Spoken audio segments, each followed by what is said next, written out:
3002 ini musuhku. Kamu gila. Prosesor kristal Raja Tinju tampak bergerak di saluran komunikasi. Dia segera memahami rencana Liao. Kau akan menyelamatkan kami dengan menerobos sabuk batu bersama prajurit Dewa Raksasa dan menyusup ke cincin gravitasi raksasa kuno. Itu tidak mungkin. Tinju besi terlalu berat untuk satu prajurit Dewa Raksasa seperti dirimu. Bahkan, pembakar, prajurit Dewa Raksasa terkuat di alam semesta Pangu, tidak akan berhasil. Kau hanya akan menghabiskan bahan bakar prajurit Dewa Raksasa, merusak strukturnya, dan ditelan oleh raksasa kuno bersama kami. Selain itu, struktur Iron Fist terlalu rapuh. Incenden, Anda tidak hanya akan gagal mendorong kita keluar dari cincin gravitasi tetapi juga menghancurkan struktur Iron Fist dan menghancurkan kita terlebih dahulu. Oleh karena itu, semua ahli dan cendekiawan di sini menghargai kebaikanmu, tetapi tidak perlu bagimu untuk melakukan hal yang tidak berarti seperti dikubur bersama dengan Iron Fist. Mengapa kamu begitu pesimis? Dalam perang melawan alam semesta, setiap kerja keras kita tidaklah sia-sia. Li Yao tersenyum. Dia menekan pegangan tangan dengan lembut dan bersandar di bagian belakang kursi, mengaktifkan perangkap yang tersembunyi di dalam kursi. Tiba-tiba, kursi itu bergetar dan berubah menjadi platform mengambang, meluncur sampai ke bengkel persiapan prajurit Dewa Raksasa dan memungkinkannya memasuki kediaman pembakar secara langsung. Little Black, prosesor kristal cair untuk prajurit Dewa Raksasa, menutupinya sealami ikan yang bernapas di air. Liao menyelesaikan transisi dari pesawat antariksa menjadi prajurit Dewa Raksasa dan terhubung ke saluran Raja Tinju lagi. Ia melanjutkan, tentu saja, satu pembakar tidak cukup untuk menyelamatkan Iron Fist. Namun, jika puluhan atau bahkan ratusan prajurit Dewa Raksasa dikerahkan, beberapa di antaranya akan muncul di lokasi tertentu pada cangkang Iron Fist sebagai unit daya tambahan menurut perhitungan cermat saya, sementara beberapa lainnya akan bertanggung jawab untuk memblokir meteoroid yang berteriak di sabuk batu dan menciptakan ruang hampa yang tidak terganggu untuk sementara. Ada kemungkinan kecil kita bisa menyeret Iron Fist kembali.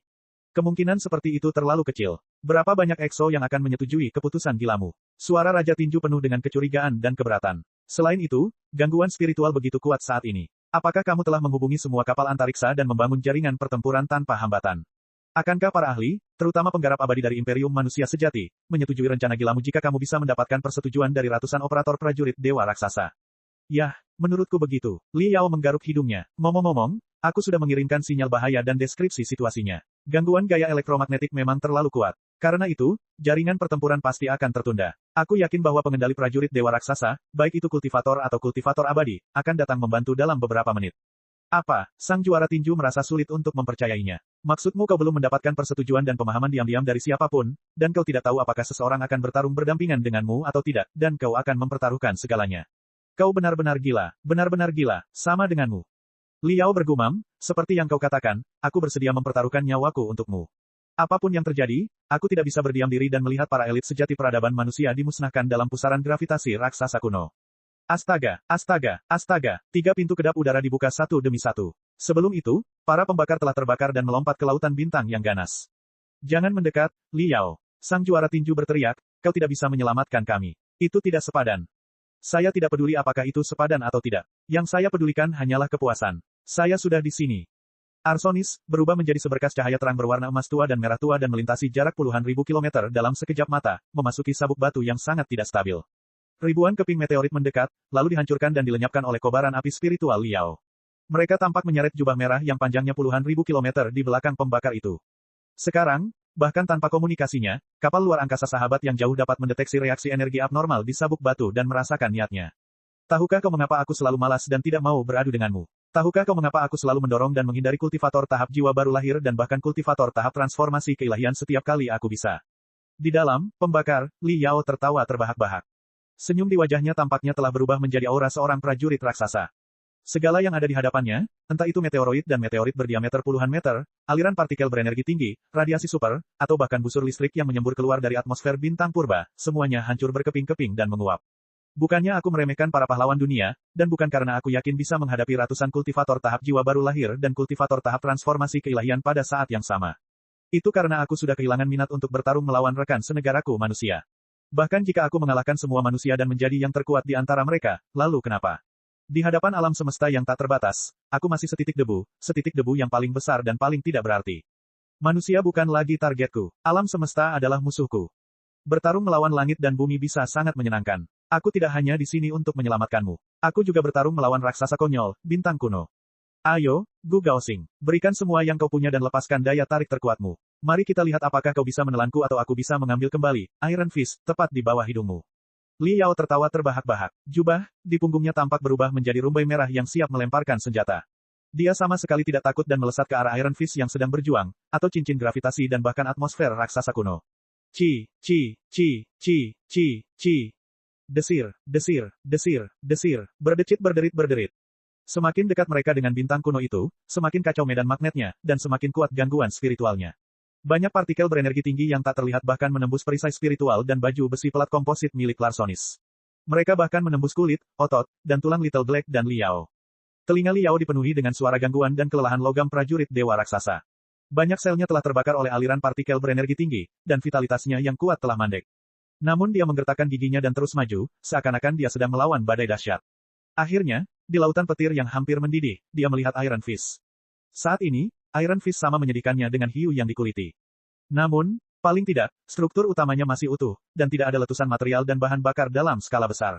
Beberapa semburan di perut dan belakangnya masih menyemburkan api yang tidak bersemangat. Tidak jauh di bawah Iron Fist, di tengah awan metana yang membumbung tinggi, kilatan petir yang tebal melesat keluar seperti lengan para iblis. Tertarik oleh perisai spiritual dan semburan api, kilatan petir itu menyambar Iron Fist dan menyapu perutnya dari jarak dekat.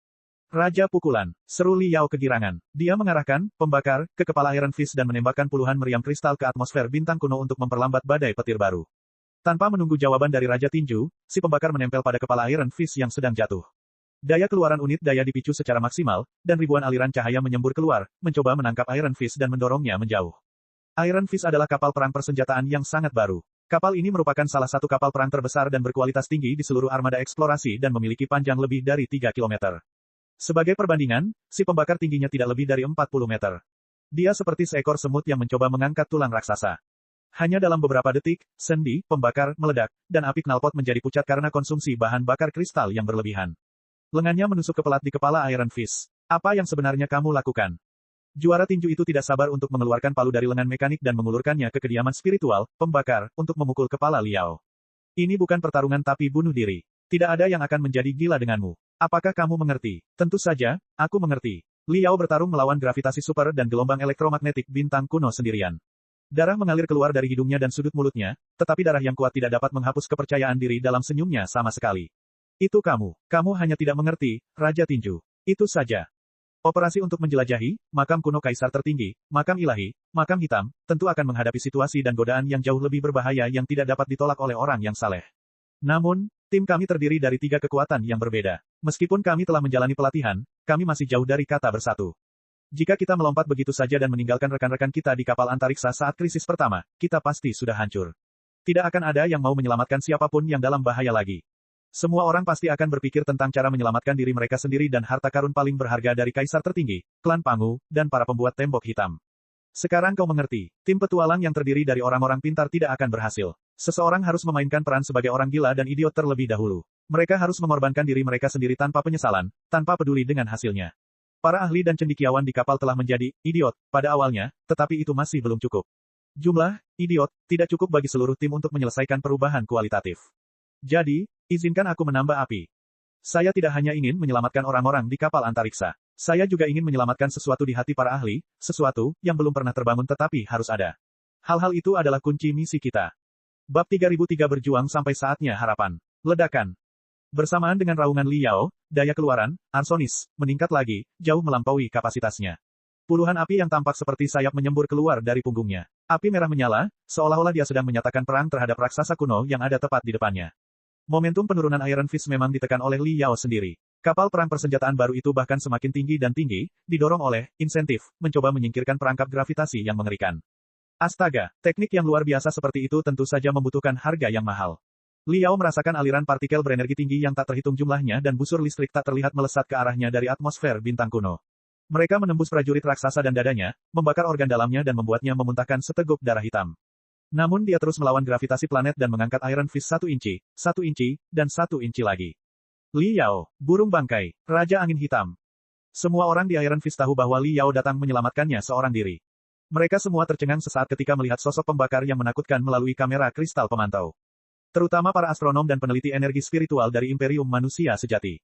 Di kekaisaran tempat yang kuat dihormati, meskipun para penggarap abadi non-tipe pertempuran dapat mencapai tahap jiwa baru lahir dan menikmati status sosial tertentu, mereka tidak pernah berani berharap bahwa seorang penggarap abadi tipe pertempuran akan menyelamatkan mereka di saat kritis. Mengapa? Banyak penggarap abadi yang bingung. Mengapa mereka mengorbankan nyawa mereka yang penting, untuk menyelamatkan orang-orang yang tidak penting seperti mereka? Bagaimanapun, sebelum pertanyaan itu terjawab, aliran panas sudah mengalir keluar dari bagian terdalam hati mereka dan mengalir melalui tubuh mereka, memicu setiap sel dalam tubuh mereka dan melepaskan panas dari pori-pori mereka.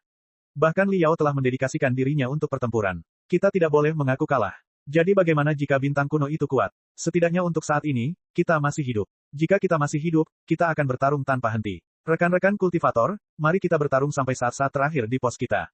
Raungan Raja Tinju yang sekeras baja juga membunyikan trompet untuk menyerbu ke dalam Iron Fist. Sebuah adegan mengejutkan terjadi. Menghadapi planet raksasa yang akan menghancurkan mereka, semua orang tidak takut sama sekali.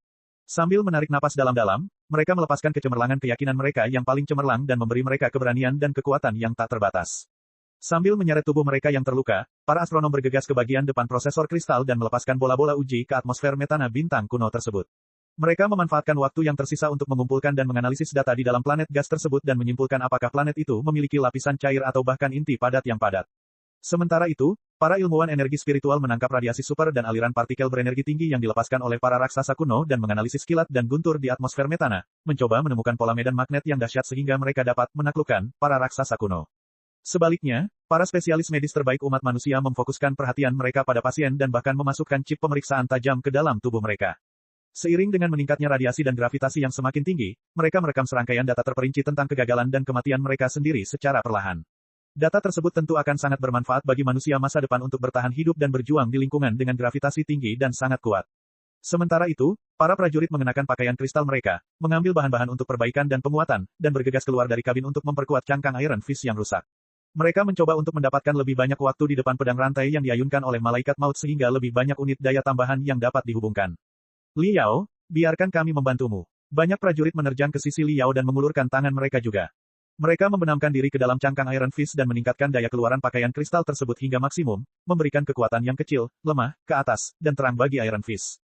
Liao, kita sudah melakukan semua yang kita bisa. Sekarang, mari kita lihat apakah lebih banyak orang akan membantu kita. Sang juara tinju bergumam, itu akan terjadi, itu akan terjadi. Percayalah padaku, percayalah pada umat manusia, percayalah pada masa depan, percayalah pada harapan. Gigi Liao kembali terkatup, tetapi senyum di wajahnya begitu cerah hingga tampak membara. Sudah menjadi kewajiban kita untuk berjuang sampai saat harapan tiba.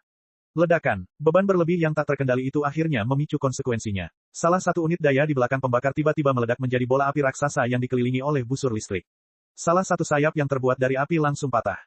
Ketidakseimbangan dorongan menyebabkan Iron Fist condong ke kanan. Suara melengking kelelahan logam lebih menusuk dari sebelumnya. Retakan yang terlihat muncul di cangkang pesawat antariksa. Didorong oleh ketidakseimbangan tekanan di dalam dan luar, banyak material dan bahan bakar menyembur keluar seperti darah. Jika celah tersebut tidak segera diperbaiki, kemungkinan besar celah tersebut akan melebar hingga seluruh pesawat antariksa itu terpotong menjadi dua. Cepat perbaiki. Teriakan yang tak terhitung jumlahnya meledak dari dalam pakaian kristal. Semua anggota kru bergegas ke celah itu, mencoba menghalanginya dengan darah dan daging mereka. Mereka akan datang, mereka akan datang, mereka akan datang, mereka pasti akan datang. Mata Liao merah padam, dan dia hampir meneteskan air mata darah. Bibirnya terkoyak oleh gigi tajam, dan darahnya mengalir ke dadanya, yang berfluktuasi cepat. Sel-sel otaknya hampir meledak. Dia menghitung postur keseimbangan dinamis baru setelah dia kehilangan titik kekuatan dan mencoba melawan Iron Fist lagi. Namun, daya tarik bintang kuno itu terlalu kuat. Dia merasa bahwa Iron Fist di bahunya semakin berat, seolah-olah ada planet sungguhan yang menekan bahunya. Sekalipun planet sungguhan jatuh, aku akan tetap mendorongmu. Liao meraung dan mengerahkan kekuatannya lagi untuk bertarung melawan planet-planet, dunia, dan alam semesta.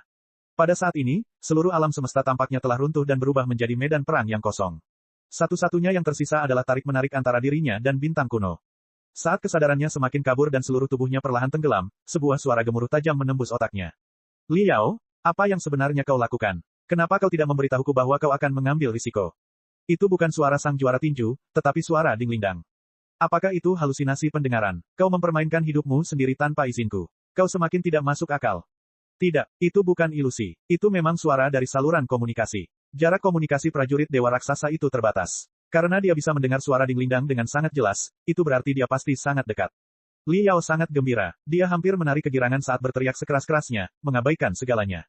Sayang, tolong aku. Sayang, tolong aku. Sayang, kemarilah dan selamatkan aku. Ding Lingdang muncul di naga api merah. Raja, Bos Bai muncul dalam, pencuri. Long Yangjun muncul di kristal surga. Yan Liren dan para ahli dari dunia suci kuno, serta saudara-saudara senior Liao, Peng Hai, serta Meng Cixin dan Wu Suiyun, semuanya muncul di langit atmosfer bintang kuno yang ganas. Mata mereka yang tajam menembus ke kedalaman planet tempat petir dan bintik-bintik merah mengamuk. Medan magnet dan ionosfer yang dahsyat. Tampaknya unsur-unsur utama yang membentuk raksasa-raksasa kuno itu pasti mengandung beberapa jenis kristal yang memancarkan radiasi tinggi untuk mengubah atmosfer planet itu menjadi pusaran amarah dan kekacauan. Kata Boss Bai, Iron Fist telah jatuh jauh ke dalam atmosfer dan akan terikat oleh petir kapan saja. Dalam keadaan seperti itu, ia harus diperhitungkan dengan sangat tepat sebelum dapat didorong keluar lagi. Semua orang harus bekerja sama. Meng Qi berpikir dalam hati. Tenaga kerja kita tampaknya tidak mencukupi. Akan sangat mengerikan jika para penggarap abadi dari kekaisaran berdiri diam dan melihat kita mati dengan sengaja sehingga mereka dapat memanfaatkan kita. Peng Hai merenung sejenak dan berkata, jadi, kita perlu membahas masalah ini lebih lanjut. Sebelum mereka sempat membuat rencana, Ding Lindang sudah menyerbu Raja Naga Api Merahnya. Li Yao, jangan lari. Aku datang. Boss Bai, Meng Cixin, Peng Hai, Bapak Federasi dan Ketua Federasi sebelumnya bergegas turun untuk menyelamatkannya. Apakah mereka punya pilihan kedua? Planet raksasa purba, menarik. Yan Liren tersenyum. Melihat kilat dan guntur di permukaan planet, ada kegembiraan yang kuat di matanya. Dia menggilat bibirnya dan berkata, saya sangat ingin tahu apakah pedang dapat memotong gravitasi jika cukup cepat. Dia bergegas turun. Amitabha, impulsif. Terlalu impulsif. Master Bitter Cicada mendesah. Ia menggelengkan kepala dan bergegas turun juga. Li Yao, kamu benar-benar badut terhebat dalam sejarah federasi. Pedang Iblis Peng Hai, kakak laki-laki Li Yao, tersenyum pahit dan bergegas turun juga. Meng Cixin dan Wu Suyun saling memandang dan melihat pemahaman diam-diam di mata masing-masing. Mereka berdua bergegas turun. Dengan orang-orang ini yang memimpin, bagaimana mungkin operator prajurit raksasa yang tersisa hanya berdiri dan menonton? Mereka menyelam satu demi satu. Tak lama kemudian, hanya Boss Bai dan Long Yangjun, dua orang ahli yang bersikap netral dan tidak terlibat, yang tersisa. Boss Bai menatap Long Yangjun. Mengapa kamu menatapku?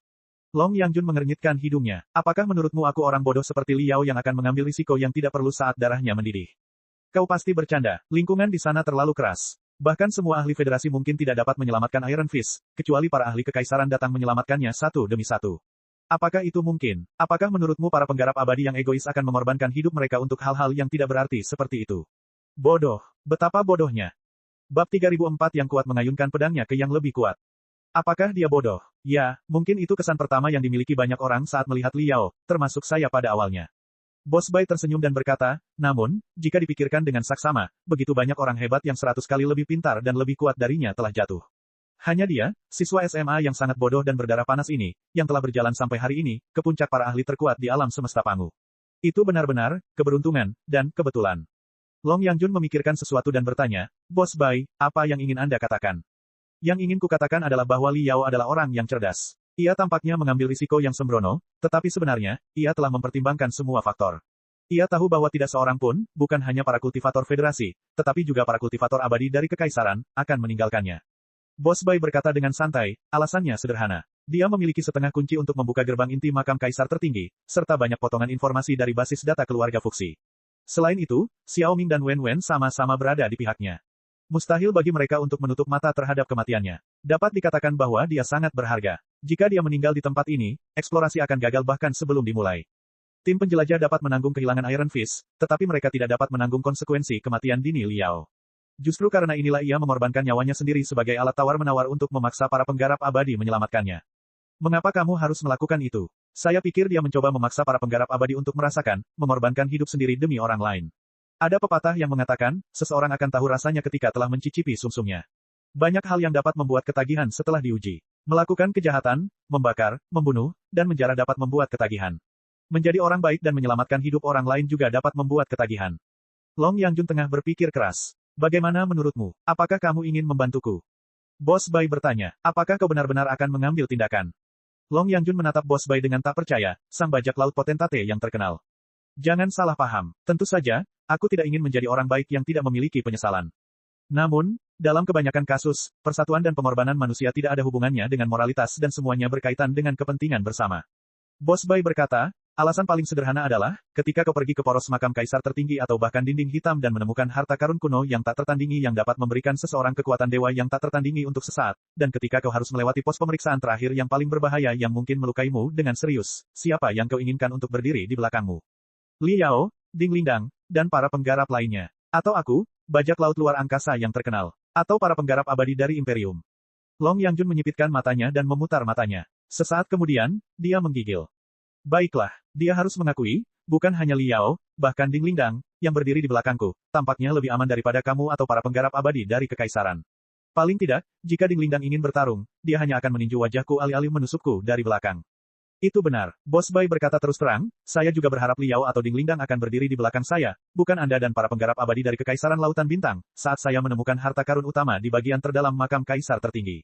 Itulah alasan mengapa saya ingin Liao tetap hidup, dan mungkin alasan mengapa dia masih hidup dan sehat hingga saat ini. Ayo, mari kita coba metode Liao. Mungkin kamu juga akan menyukainya. Setelah menyelesaikan pidatonya, Bos Bai tersenyum dan menyerang Iron Fist di punggung, bajak laut ekstrim. Long Yangjun linglung cukup lama sebelum dia menertawakan dirinya sendiri.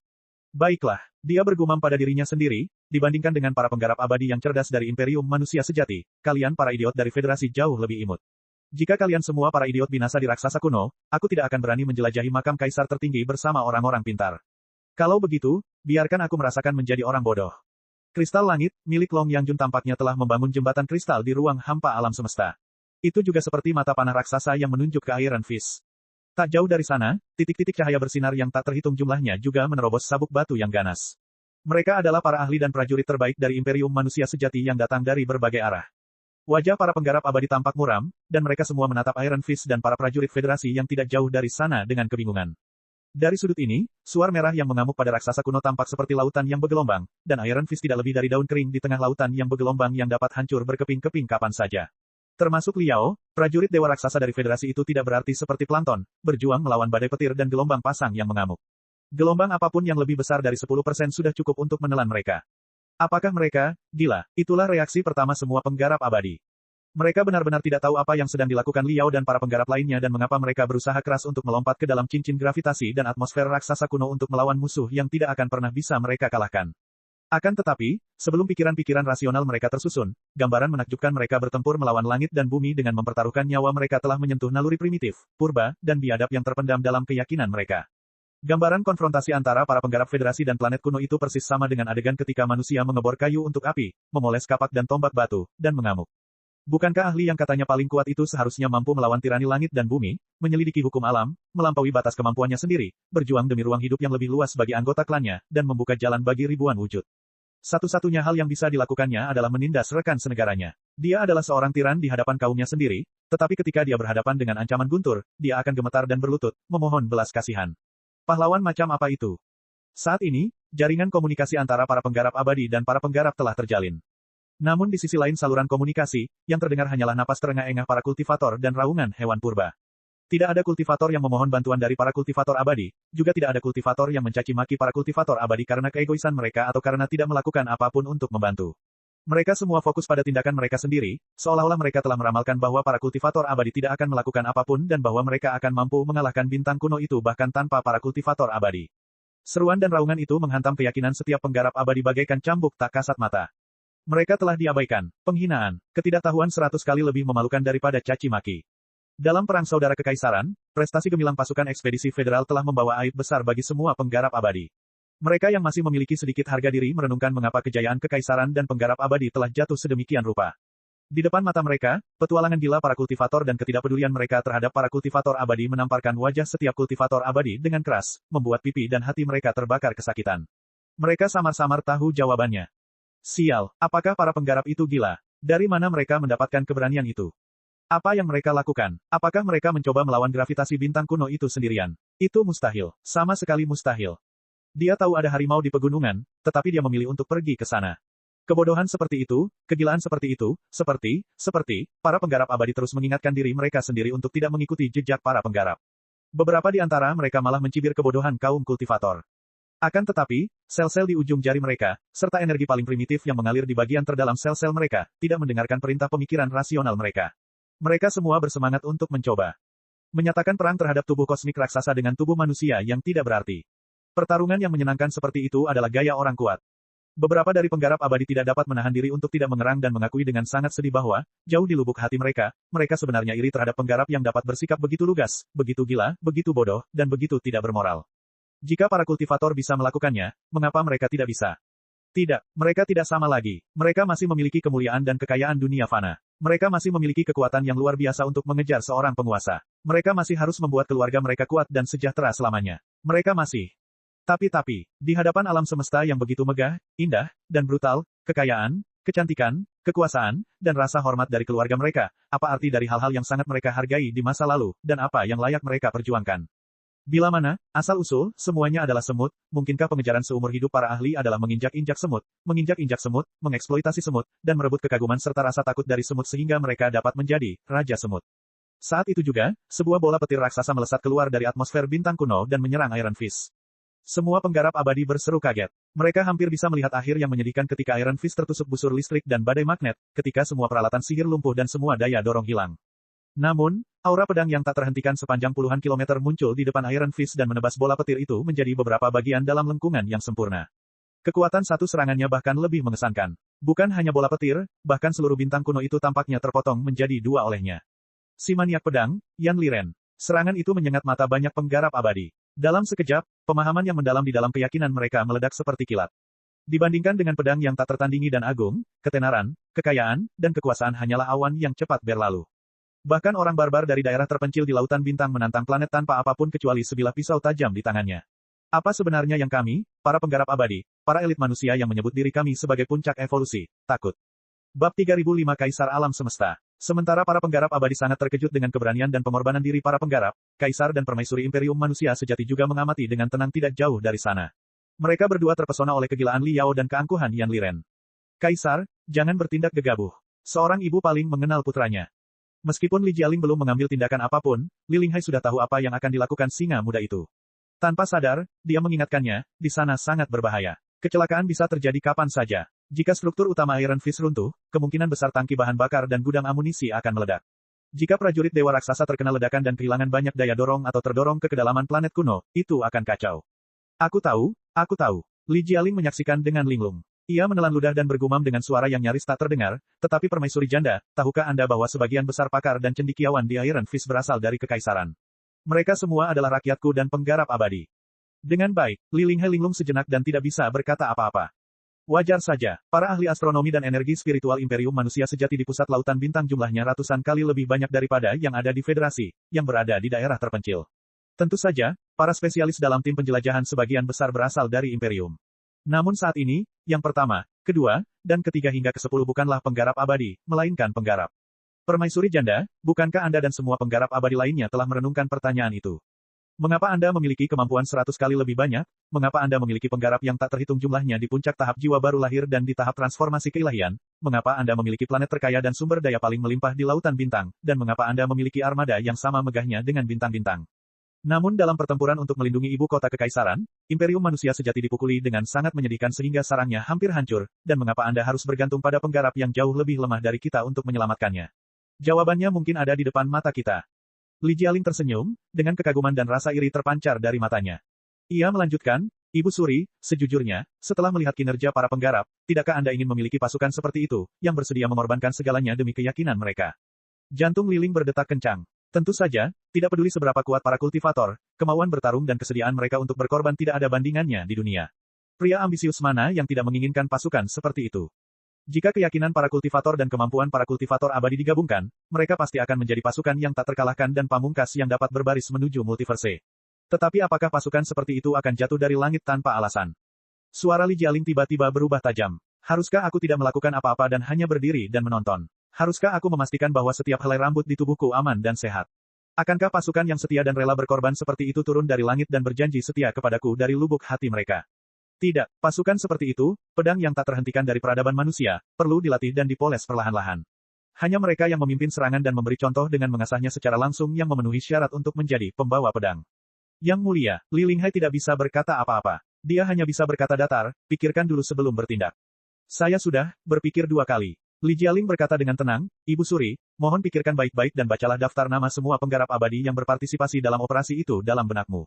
Lalu, katakan padaku, jika kamu dan aku terluka parah di makam kaisar tertinggi dan kita butuh bantuan, menurutmu siapa yang paling mungkin menyelamatkan kita dengan mempertaruhkan nyawa mereka sendiri? Dengan baik, nama-nama dan wajah semua penggarap abadi segera muncul di kepala Li Linghai, tetapi hatinya tiba-tiba menyempit. Semua nama dan wajah lenyap begitu saja dalam sekejap mata, digantikan oleh wajah yang tersenyum, licik, dan agak sinis. Apakah itu Li Yao? Li Jialing tersenyum dan berkata, Janda Permaisuri, pikiran pertamamu adalah Li Yao, kan? Li Linghai terdiam. Tidakkah menurutmu itu ironis? Li Jialing berkata, begitu banyak penggarap abadi, rata-rata, telah mencapai puncak tahap jiwa baru lahir atau bahkan tahap transformasi keilahian. Mereka membanggakan keterampilan yang luar biasa dan teknik yang tak tertandingi, dan mereka semua telah bersumpah kepada kita dan menjanjikan kesetiaan mereka kepada kita. Tetapi ketika tiba saatnya yang kritis, hal pertama yang terlintas dalam pikiran Anda bukanlah subjek yang setia, tetapi Liao, yang saya tidak tahu apakah dia adalah warga negara kekaisaran, yang sembrono, yang bodoh, yang naif, dan siswa sekolah menengah berdarah panas yang naif. Sungguh ironis. Tidak hanya ironis bagi kaisar dan permaisuri, itu juga merupakan lelucon paling tidak masuk akal dalam sejarah imperium manusia sejati. Sudah terlalu lama, lelucon yang tidak masuk akal itu sudah terlalu lama melayang di atas kepala para penggarap abadi di kekaisaran. Permaisuri janda, bukankah impian terbesarmu adalah merevolusi kekaisaran? Mari kita mulai dengan menghancurkan lelucon itu dan mengambil langkah pertama revolusi. Kecemerlangan singa emas yang mempesona bahkan melampaui lingkaran cahaya di kepalanya. Semua penggarap abadi merasakan anomali kaisar dan sangat terkejut. Yang mulia, Li Linghai berteriak, apakah kamu benar-benar akan menyelamatkan mereka? Jika aku tidak menyelamatkannya sekarang, siapa yang akan menyelamatkanku di masa depan? Li Jialing menyipitkan matanya. Ribuan garis cahaya keemasan terpancar dari tubuh dewa prajurit raksasa itu, seolah-olah 10.000 bilah emas telah dibuka. Aku adalah putra merah alam semesta, penguasa alam semesta. Aku adalah raja abadi dari semua bintang di alam semesta Pangu. Di seluruh alam semesta, baik itu lubang hitam, supernova, bintang neutron, kate putih, kate coklat, planet, komet, nebula, atau ruang hampa, aku adalah tuan mereka. Jika sebuah planet kecil dapat menghentikanku, kaisar alam semesta, macam apa aku ini? Li Jialing meraung. Dia mengarahkan pedang emasnya ke bintang kuno dan menyerang Iron Fist, menebas serpihan dan medan magnet tak terlihat. Yang mulia, kami, meskipun sebagian besar penggarap abadi terkejut, mereka sama sekali tidak siap untuk menyerang. Mereka tidak menyangka bahwa kaisar mereka akan memimpin. Mereka semua tercengang, tidak tahu harus berbuat apa. Apa yang kau tunggu? Li Linghai tidak punya pilihan lain. Ia berteriak di saluran komunikasi, kekaisaran lebih menghargai kredit pertempuran daripada apapun. Harta karun purba di dalam makam para dewa harus didistribusikan sesuai dengan kredit pertempuranmu. Apakah kau ingin aku mengajarimu alasan yang begitu sederhana? Apakah kau ingin membuka mulutmu dan menunggu harta karun purba jatuh ke mulutmu? Kami bersumpah untuk mengikuti yang mulia sampai akhir. Para penggarap abadi, majulah untuk pertempuran terakhir melawan raksasa kuno. Dia baru saja menyelesaikan kalimatnya ketika Li Linghai mempercepat laju mobilnya hingga kecepatan maksimal dan mengikuti Li Jialing. Sekarang setelah kaisar dan janda permaisuri memberi contoh, pilihan apa yang dimiliki para penggarap abadi yang tersisa? Adalah satu hal bagi semua penggarap abadi untuk melindungi diri mereka sendiri dan menyaksikan api dari sisi lain danau, tetapi kebanyakan dari mereka telah bersumpah setia kepada Yang Mulia. Jika penggarap abadi yang tersisa berpura-pura bahwa mereka cukup pintar untuk berdiri dan menyaksikan, mereka akan bunuh diri. Tidak masalah berapa banyak orang yang bisa diselamatkan. Selama kaisar dan permaisuri dapat kembali dengan selamat, mereka akan dapat melihat dengan jelas siapa pejabat kelas 1 yang berdarah besi dan setia, dan siapa kura-kura yang egois dan pengecut. Apakah kura-kura pengecut ini akan memiliki akhir yang baik? Bukan saja dia tidak akan bisa mendapatkan apapun dari harta karun kuno itu, dia bahkan mungkin dibunuh oleh kaisar dan ibu suri tanpa membuat siapapun khawatir. Dalam eksplorasi harta karun rahasia, yang penuh jebakan, cukup mudah untuk menyingkirkan para pembangkang dan membersihkan tim.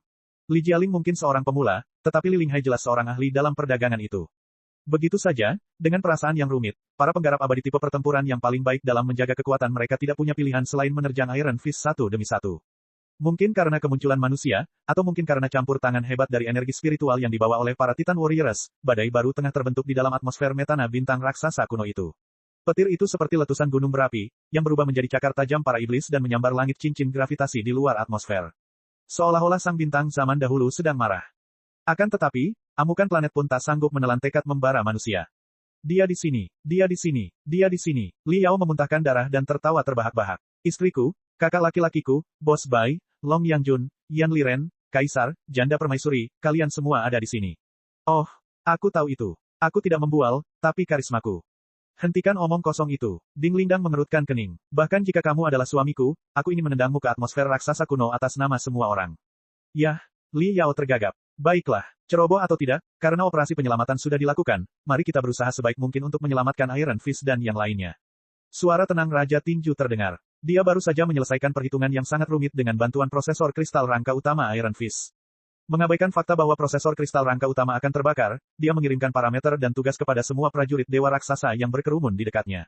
Li Yao, kamu akan mengerahkan 22 prajurit dewa raksasa di sekitar cangkang Iron Fist sebagai sumber daya tambahan sementara. Ingat ukuran dan arah propulsi keluaranmu. Pastikan semua orang bergerak ke arah yang sama sehingga struktur utama Iron Fist tidak akan rusak. Dipahami. Angka-angka berwarna juga berkedip di mata Li Yao. Aku sudah menghitung semuanya. Ding Lingdang, Yan Liren, kemampuan serangan kalian relatif lebih tinggi. Pimpin 38 prajurit raksasa api berat dan blokir semua meteorit yang masuk di sabuk batu. Sang juara tinju melanjutkan. Ingat, jangan biarkan setitik debu pun menembus garis pertahananmu. Pada kecepatan yang begitu tinggi, tabrakan setitik debu pun tidak kalah dahsyatnya dengan ledakan meriam raksasa. Iron Fist tidak akan mampu menahan tabrakan seperti itu sekarang. Tenang saja, Yan Liren tersenyum. Tidak ada yang bisa lolos dari aura pedangku, baik busur listrik pada raksasa kuno maupun debu di dalam cincin. Kaisar, Janda Permaisuri, pimpin sisa prajurit Dewa Raksasa dan pasukan berpakaian kristal mereka dan awasi atmosfer bintang kuno.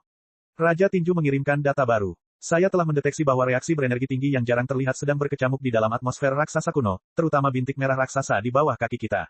Tampaknya itu adalah badai petir berskala super besar dan super dahsyat. Itu tampaknya bukan perubahan meteorologi dari planet biasa. Mungkin ada yang salah dengannya. Singkatnya, kita harus berhati-hati. Bab 3006 membelah gelombang. Kami pun merasakannya. Li Linghai berkata dengan sungguh-sungguh, memang aneh. Secara umum, meskipun sebuah planet memiliki atmosfer dan ionosfer, struktur medan magnetnya seharusnya tidak begitu tidak stabil. Meskipun planet itu terkena dampak ledakan supernova, bentuk medan magnetnya masih terlalu aneh. Ketika gelombang spiritual yang dahsyat di bawah planet itu ditampilkan dalam bentuk gelombang suara, itu seperti jeritan hantu di tingkat neraka terdalam. Namun, bahkan jika ada hantu di Nether Spring, kami akan menyegel mereka dan memastikan mereka tidak menyentuh Iron Fist sama sekali. Bagus sekali. Kalau begitu, duduklah. Jaga agar spiritual Nexus tetap terbuka setiap saat. Aku akan mengirimkan banyak data tentang Iron Fist kepadamu. Raja Tinju berkata, ketika daya keluaran Iron Fist sudah maksimal, kalian akan mengaktifkannya bersama-sama. Rekan-rekan kultivator, aku mengandalkan kalian. Ratusan ahli dan prajurit yang sedikit lebih lemah tetapi sama-sama bertekad semuanya sepakat. Oi, pada saat ini, bahkan para penggarap abadi yang tadinya ragu-ragu pun meninggalkan pikiran-pikiran yang mengganggu dan memfokuskan perhatian mereka pada tinju, senjata, dan unit kekuatan mereka. Pada raksasa kuno, elektromagnetisme melonjak, dan cincin planet serta meteoroid meraung. Namun anomali alam semesta tidak dapat memengaruhi mereka sama sekali. Perhatian mereka terfokus pada data dan hitungan mundur yang dikirim oleh juara tinju. 3, 2, 1, aktifkan. Raja Tinju, Li Yao, Ding Lindang, Li Jialing, dan hampir 100 ahli lainnya meraung pada saat yang sama. Dipimpin oleh Li Yao, puluhan prajurit raksasa memanggul Iron Fist. Api berwarna-warni yang bergemuruh menyembur keluar dari punggung mereka dan menyatu dengan api di Iron Fist. Mereka menginjak bintang kuno itu dan melompat. Output maksimum prajurit Dewa Raksasa tentu saja tidak sebanding dengan kapal antariksa raksasa yang panjangnya beberapa kilometer. Namun, kelebihan prajurit Dewa Raksasa adalah bahwa kemudi unit daya dan penyesuaian daya output jauh lebih fleksibel. Arah dan intensitas dorongan dapat disesuaikan sesuai dengan perubahan struktural kapal antariksa kapan saja, untuk memastikan bahwa struktur Iron Fist, yang telah rusak parah dalam konfrontasi gravitasi, berintensitas sangat tinggi, dapat tetap utuh. 1 inci, 2 inci, 3 inci, 1 kaki, 2 kaki, 3 kaki, 1 meter, 2 meter, 3 meter. Di bawah kegigihan Li Yao dan puluhan ahli, Iron Fist perlahan dan mantap naik pangkat. Pergerakan para ahli itu begitu lembut sehingga lengan prajurit raksasa itu tampaknya telah berubah menjadi bulu-bulu lembut, yang membawa kehidupan dan harapan semua orang di dalamnya. Merasa bahwa mereka perlahan tapi pasti menyingkirkan gravitasi planet kuno itu, semua orang di kapal bersorak. Namun sorak-sorai itu hanya berlangsung beberapa detik sebelum mereka melanjutkan pekerjaan mereka, tidak, misi mereka, di setiap detik. Di atas Iron Fist, Ding Lindang, Yan Liren, dan puluhan kultivator tahap jiwa baru lahir dan kultivator tahap transformasi keilahian membentuk perisai yang kokoh. Memang benar aura itu tidak menutupi seluruh planet. Jika mereka punya cukup waktu, bahan bakar, dan pesawat antariksa, mereka bisa melewatinya dari atas. Namun saat ini, banyak kabin Iron Fist berada di ambang kehancuran. Banyak bahan bakar yang bocor dan menyembur keluar. Strukturnya juga tidak stabil, dan bisa hancur kapan saja. Tidak mungkin mereka bisa menahan kekuatan sobek saat mereka mengubah rute. Oleh karena itu, mereka harus memaksa masuk ke dalam ring, yang merupakan sabuk batu. Ding Lindang, Yan Liren, dan yang lainnya harus tetap waspada dan fokus untuk menghalangi semua meteorit dan debu bintang yang mungkin mengenai Iron Fist. Berdiri di sabuk batu yang ganas itu bagaikan terperangkap dalam badai peluru yang paling dahsyat. Bagi orang gila, seperti Ding Lindang dan Yan Liren, itu bukanlah siksaan melainkan kegembiraan. Mengontrol prajurit raksasa, Ding Lindang meninju Yan Liren. Yan Liren tersenyum. Dia menghancurkan prajurit raksasa itu menjadi bola dan menyembunyikan pedang di punggungnya. Lalu, puluhan prajurit dewa raksasa di belakang mereka melepaskan tembakan pada saat yang sama. Rentetan tembakan yang padat itu menghancurkan hampir semua meteorit menjadi bubuk, tetapi sebagian besar bubuk itu masih melesat mendekat dengan kecepatan tinggi dalam bentuk laser yang menyilaukan. Tinju Ding Lindang dan pedang panjang Yan Liren diluncurkan pada saat yang sama, membentuk 3 kabut cahaya yang indah yang menarik semua debu kosmik di dekatnya. 2 pusaran warna-warni tampaknya telah muncul di depan mereka dan menghubungkan mereka ke ruang lain. Semua meteorit, puing-puing, dan debu diserap. Saluran pelarian telah dibersihkan. Sekarang saatnya. Raja Tinju, Li Yao, ayo. Di bawah Iron Fist, raksasa kuno itu tampaknya menyadari bahwa mangsanya akan melarikan diri. Ia bahkan lebih marah. Bola-bola plasma dan badai petir terlempar keluar dari atmosfer yang mengamuk dan menyerang Iron Fist dengan tepat. Baik Li Yao dan rekan satu timnya serta juara tinju telah mencurahkan seluruh energi spiritual dan kemampuan komputasi mereka ke dalam unit daya dan sistem kendali. Mereka tidak dapat membuka perisai spiritual atau menyesuaikan rute tepat waktu. Oleh karena itu, mereka hanya dapat menaruh semua harapan mereka pada Li Jialing dan Li Linghai. Li Jialing tidak mengecewakan mereka.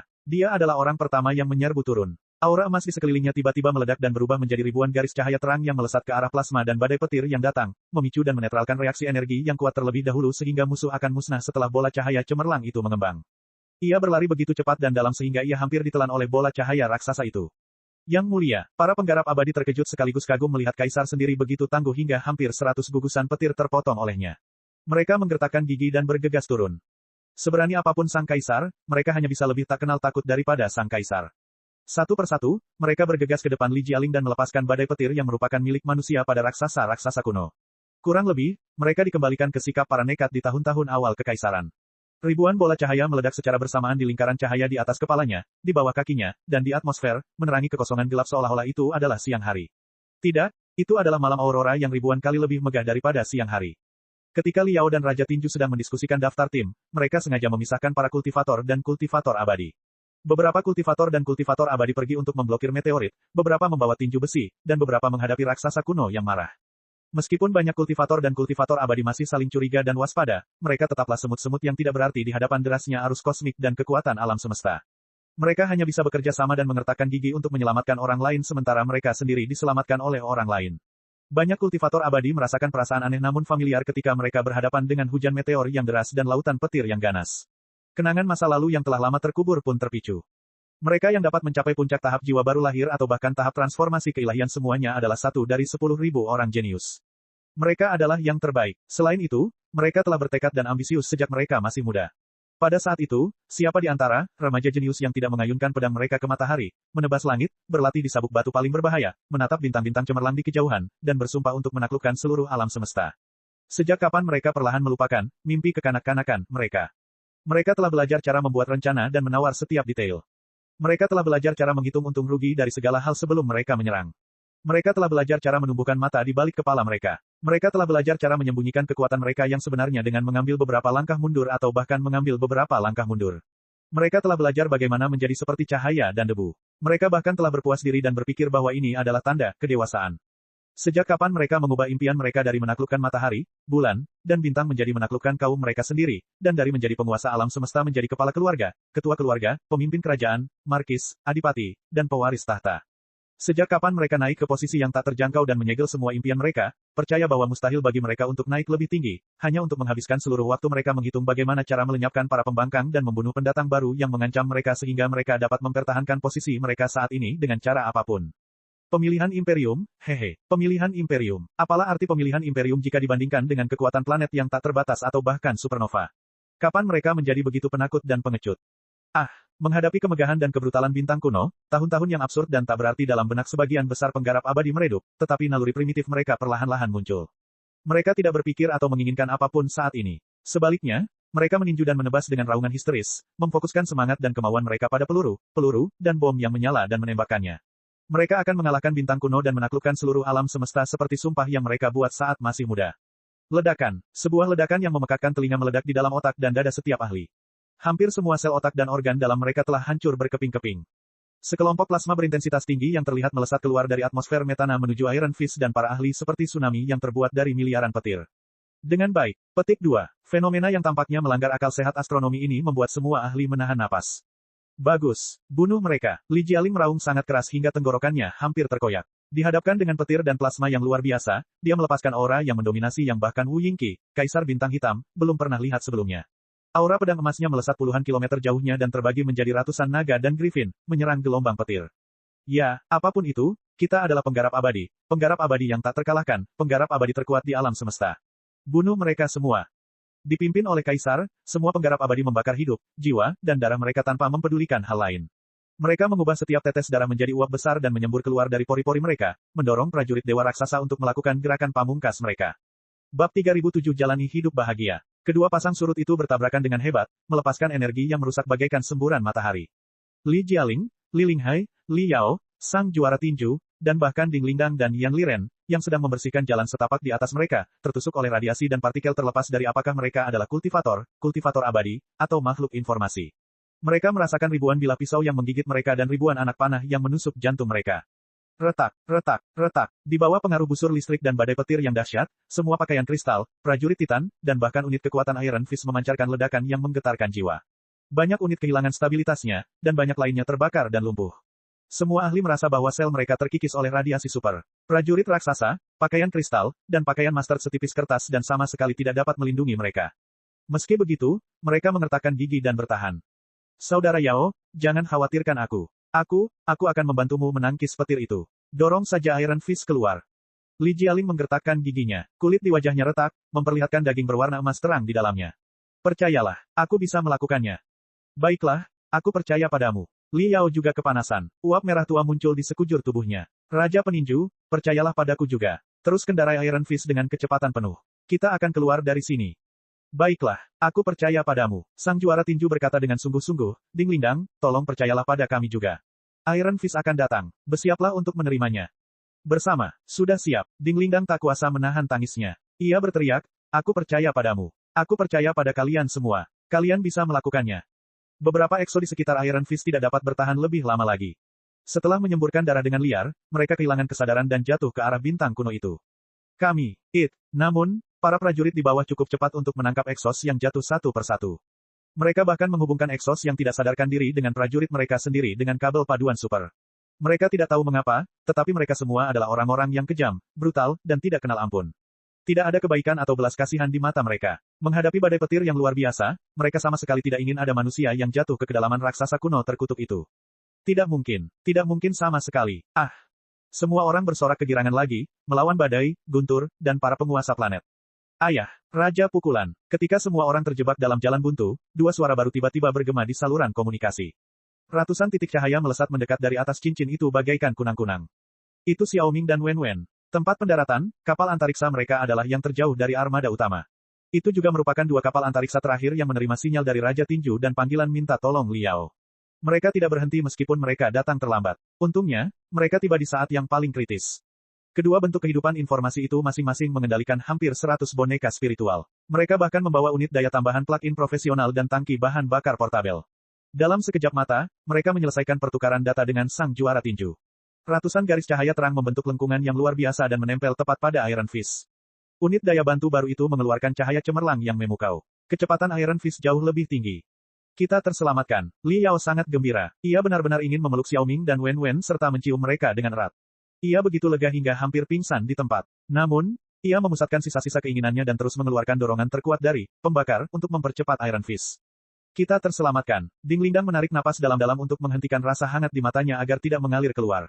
Dia meninju dengan kecepatan yang jauh lebih tinggi, memastikan bahwa setiap titik debu di antara miliaran debu itu musnah di depan garis pertahanannya. Kita terselamatkan. Li Jialing juga merasakan bahwa radiasi dan aliran partikel yang melewati tubuhnya menurun. Kaisar muda itu merasa ingin melompat-lompat kegirangan. Bak air pasang sungguhan, gelombang gemuruh yang menyembul dari atmosfer metana surut tak berdaya setelah gagal menaklukkan manusia saat mencapai puncak gemuruhnya. Setelah jatuh seluruhnya ke atmosfer, semburan plasma baru mengalir keluar. Namun, kekuatannya tidak lagi setinggi dan sekuat sebelumnya. Selain itu, Iron Fist terbang semakin tinggi, semakin jauh dari atmosfer dan gravitasi bintang kuno, yang berarti bahwa ia berada di luar jangkauan serangannya. Oleh karena itu, Li Jialing dan semua ahli lainnya menarik napas panjang dengan lega dan menatap lawan yang marah itu dengan mata seorang pemenang. Aliran plasma itu melewati hidung mereka dan akhirnya jatuh kembali ke bintang kuno itu. Namun, aliran itu perlahan-lahan menyebar di atmosfer metana dan berubah menjadi sekumpulan binatang buas yang tampak seperti kepiting raksasa, kalajengking, dan laba-laba. Aliran itu juga seperti wajah mengerikan yang mengutuk mereka dengan jahat. Melihat pemandangan ini, Li Jialing dan yang lainnya sedikit tercengang. Apa ini? Semacam ilusi dan kebetulan. Tidak mungkin makhluk hidup yang memiliki kesadaran, kan? Meskipun telah ada banyak sekali jenis spesies alien di luar angkasa, atau bahkan binatang buas buatan manusia yang dikembangkan oleh peradaban Pangu yang memiliki tingkat kecerdasan tertentu, namun lingkungan yang keras dari para raksasa kuno bukanlah surga bagi kehidupan. Mustahil ada kehidupan di tempat ini, dan lebih mustahil lagi ada kehidupan dalam bentuk yang aneh dan mengerikan seperti itu. Mungkin itu hanya imajinasinya. Tidak peduli apapun, mereka telah memenangkan pertempuran, dan mereka akan terus menang seperti dalam pertempuran sebelumnya. Di luar ring, di zona debu pelangi. Raksasa-raksasa kuno itu sangat tenang dan agung setelah badai petir. Aliran plasma telah menelan banyak debu dan serpihan bintang dan mengubahnya menjadi ribuan gelombang spiritual yang mengalir perlahan seperti pusaran glamor dan ribuan bunga glamor di alam semesta. Namun manusia tidak sempat menikmati gambar yang indah itu. Setelah beberapa saat terkejut, mereka pun mulai bekerja. Meskipun Iron Fist telah diselamatkan, cangkangnya telah hancur, dan terdapat luka dalam yang fatal pada rangkanya. Tanpa dermaga bergerak, mustahil untuk memperbaiki kapal pasokan tersebut. Oleh karena itu, kapal tersebut hanya dapat ditinggalkan dan dipindahkan ke kapal antariksa lain. Banyak orang penting, termasuk Li Yao dan Li Jialing, telah terluka dalam operasi penyelamatan dan harus dirawat tepat waktu. Bahkan Ding Lingdang, yang tidak terluka parah, telah menghabiskan terlalu banyak energi spiritual dan harus meminum banyak obat bernutrisi tinggi untuk memulihkan pembuluh darahnya yang kering. Oleh karena itu, tim penjelajah berencana untuk tinggal di zona debu pelangi di pinggiran cincin selama 24 jam sehingga mereka dapat mengumpulkan kapal-kapal antariksa yang tersebar di tempat-tempat pendaratan dan mengumpulkan serta menganalisis parameter-parameter astronomi di dekat raksasa-raksasa kuno, terutama perubahan-perubahan orbit satelit yang tidak normal, untuk menghitung koordinat-koordinat yang tepat dari pintu masuk makam kuno. Berbaring telentang di dalam tas perawatan lembut seperti gel, Liao membiarkan bola-bola kristal menetes ke luka-lukanya yang membusuk dan robek. Merasakan rasa hangat dan sedikit gatal di sekujur tubuhnya, dia tersenyum dalam diam. Liao, tolong jelaskan. Puluhan sinar cahaya raksasa tiba-tiba muncul di atas kepalanya. Hampir 100 ahli menatapnya dengan marah. Situasi saat ini terlalu mendesak bagi mereka untuk membuang-buang napas padanya. Sekarang setelah mereka melarikan diri dari bahaya, tentu saja, mereka harus menyelesaikannya nanti. Dengan wajah muram, Li Linghai bertanya atas nama semua orang, mengapa kalian tidak mengikuti prosedur rencana operasi dan meninggalkan Iron Fist? Mengapa kalian bertindak sendiri dan membuat tim menanggung risiko yang tidak perlu? Sambil menyipitkan matanya, Liao menikmati pijatan obat-obatan itu sejenak, sebelum bertanya, anggota kru Iron Fist telah dipindahkan dengan selamat ke kapal antariksa lain, bukan? Bagaimana keadaan mereka? Tanpa menunggu jawaban Li Linghai, Liao mengambil video pengawasan zona perawatan medis beberapa kapal luar angkasa. Ia melihat banyak anggota kru Iron Fist yang telah menerima perawatan dan kembali bersemangat. Mereka melahap makanan dan menikmati hidangan lezat itu. Beberapa dari mereka memiliki perasaan campur aduk dan menghargai setiap detik dalam hidup mereka. Mereka merekam video dan bersiap untuk mengirimkannya kepada keluarga mereka di kejauhan. Siapapun yang mengalami tarik-menarik yang menggetarkan jiwa di langit planet ini pasti memiliki banyak hal yang ingin mereka sampaikan kepada keluarga mereka. Tentu saja, kebanyakan dari mereka terlalu sibuk untuk makan atau tidur. Sebelum luka mereka pulih sepenuhnya, mereka sudah mendedikasikan diri untuk pekerjaan mereka. Data berharga yang mereka kumpulkan secara langsung akan menjadi landasan terpenting bagi umat manusia untuk menaklukkan raksasa kuno. Pemandangan kehidupan yang hidup membuat para pakar yang telah menyelamatkan segalanya, baik itu kultivator maupun kultivator abadi, terdiam, tenggelam dalam pikiran. Bagaimana menurutmu? Apakah rasanya menyenangkan menyelamatkan seseorang sesekali? Liao tersenyum dan bertanya, juga, apakah kamu menyukai sensasi bertarung melawan planet, menebas gelombang di antara plasma dan badai petir, dan melarikan diri dengan selamat? Liao, Li Linghai akhirnya tidak dapat menahan diri untuk bertanya dengan serius, apa yang ingin kamu katakan? Tidak apa-apa, ini hanya obrolan santai untuk mempererat persahabatan kita. Liao meletakkan kepalanya di lengannya dengan nyaman dan bergumam, sebenarnya, dahulu kala, sebelum aku membangkitkan akar spiritualku dan memulai jalan kultivasi, aku juga telah memikirkan tentang apa yang akan kulakukan setelah aku menguasai teknik-teknik pamungkas dan memiliki teknik-teknik tertinggi. Itu tidak lebih dari sekadar kekayaan, kemuliaan, kemewahan, wanita-wanita cantik, dan penghormatan serta kekaguman dari ribuan orang. Aku bahkan akan meninggalkan namaku dalam sejarah dan menjadi potret yang agung dalam buku-buku pelajaran, dan seterusnya. Pada saat itu, menurutku, ini adalah hal-hal yang paling membahagiakan di dunia. Hal-hal yang paling menggerakkan adalah hal-hal yang layak untuk diinvestasikan dalam hidupku dan dibanggakan. Selama aku bisa mendapatkannya, hidupku akan lengkap, hidupku akan berharga, dan aku akan mati tanpa penyesalan. Pada akhirnya, hehe, jangan bicarakan aku. Mari bicarakan semua orang di sini. Aku khawatir kamu sudah memiliki hal-hal seperti ketenaran, kekayaan, dan penghormatan puluhan tahun yang lalu, bukan? Saat itu, apakah kamu merasa senang? Apakah itu menyenangkan? Apakah itu memuaskan? Apakah kamu merasa bahwa hidupmu benar-benar berharga? Apakah kamu merasa bahwa kamu telah memahami segalanya, dan menjalani hidup bahagia? Sekarang, apakah kamu jatuh ke tanah dan mati tanpa penyesalan? Bab 3008 Bisakah kau mengejarnya? Pertanyaan Liao membuat semua orang terdiam. Untuk dapat berkultivasi ke tahap jiwa baru lahir dan tahap transformasi keilahian, tidak ada seorang pun yang merupakan orang biasa yang tidak memiliki ambisi apapun.